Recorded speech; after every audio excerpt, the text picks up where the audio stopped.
What's up, everybody? It's your boy Maniac. Welcome to Maniac Nation. As promised, I said I'd do a quail video today. Now, what we're doing right now is you need to take and make sure that you have a pen to grow your babies out. You don't have to do this, but if you're going to do it in a good flowing way like we do, a smooth organization, we have a small pen for the very, very young. We have a pen for the teenagers, and then we have a pen for the grown-ups. So what we're doing right now is introducing all the quail into quail Alcatraz. Now, there's a large number of quail in this quail Alcatraz right here because I'll be harvesting whenever I get home this weekend. But people have asked, how can you tell a male from a female? That's a male. That's a male. Of all the ways to get one. Yes, I should be harvesting females, y'all. I should be. But everything's a male. That's a male. There's a female. Let's use you. Come here, pretty girl. All right. Now, a female has a spotted chest. Now, hers isn't as spotted as most of them are, but this is a female. This is a male. See how he has no spots. It's all cinnamon, and she's got a spotted chest like so. There's your male and female for Coturnix quail. Now, we're only speaking of Coturnix quail because that's all I raise. You can raise all different types of quail.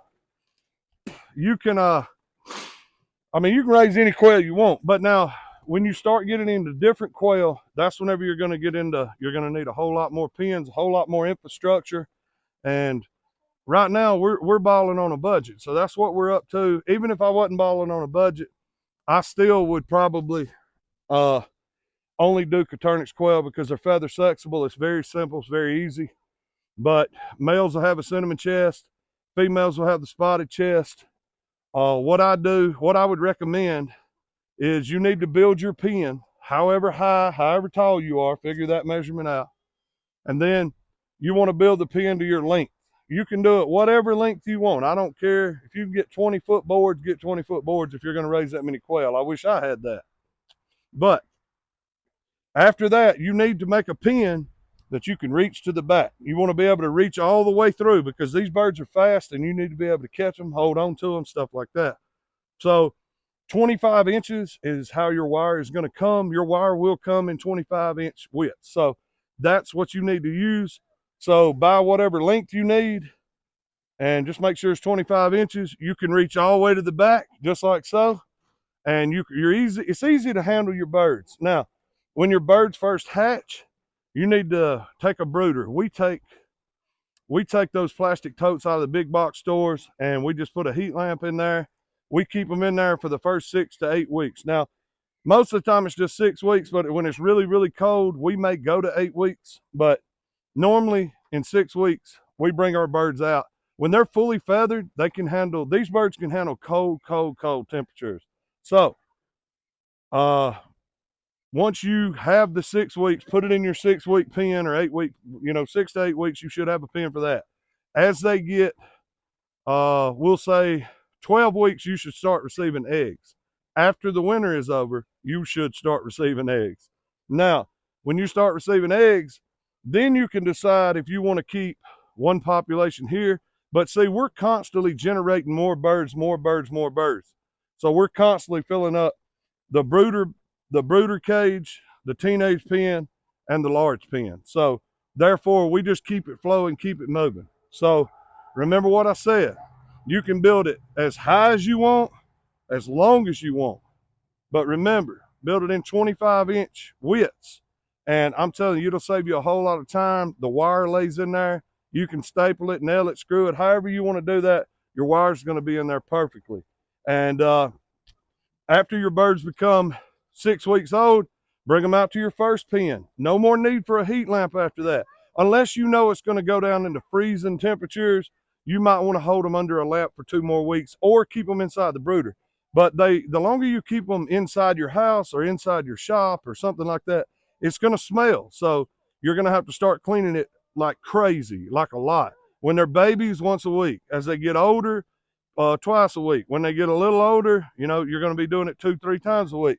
By that time, they should be old enough to be outside. So, yeah, build it long as you want. Don't make it more than 25 inches because That's plenty of width for you to reach in, grab any bird from front to back. And however long you make it, make sure you add enough doors, because if there's a section you can't reach like this, I made it to where it was my arm length. That way, if I reached in, it couldn't run any further and everything would be fine. So there you go. It takes 18 days to raise a quail egg. Once you get your quail eggs, I would save up every quail egg I got for 7 days in a week, unless you're a brooder. Sorry, my son's wanting to blow bubbles. But if your incubator holds whatever amount of eggs, save up that many eggs. I wouldn't recommend going over 7 days. Put them in the incubator, crank them bad boys in, and let them go. And you're going to start having quail, and you're going to have the best meat you've ever eaten. It's way better than chicken, in our opinion. And it's real simple. You don't have to build something like this. You don't have to build anything like that. If you wanted to, you could buy those totes and cut the sides out of the tote and just put wire in it. But now these birds are very flighty. So this brings me to the last point I want to tell y'all. Whatever length you want, 25 inches in the width. Do not make your pins over 12 inches high. From bottom wire to top wire, 12 inches. Because these birds get scared, they jump straight up. They'll break their necks. And you don't want that. You want your investment to go on your dinner plate instead of in your compost bin or feeding whatever animal may eat those. So make sure you only make your quail pins 12 inches high, because that's not enough height for them to break their necks. Like if there was birds in here, I could slap the top, they'd start banging their heads. But we don't want to do that to our birds. But just trust me, they will smash the top of the box as much as they can when they get afraid. So that's about everything. My beautiful wife Alita's out here. Is there anything else I haven't covered? Okay, we're starting to lose a lot of light here. So luckily these cameras show a lot more than I ever thought they did. So there you go. There's your width, your height, and length, whatever you want. Make sure that you leave one bottom of your quail pen open to where you can get to it with a shovel, a bucket. But let's say you're crazy lazy.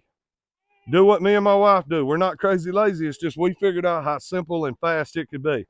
Put your chicken wire, your fences, your temporary fences around your birds. And as you see, you won't have to clean up. The birds will do it for you. So that's my quail tip for everybody that's been asking.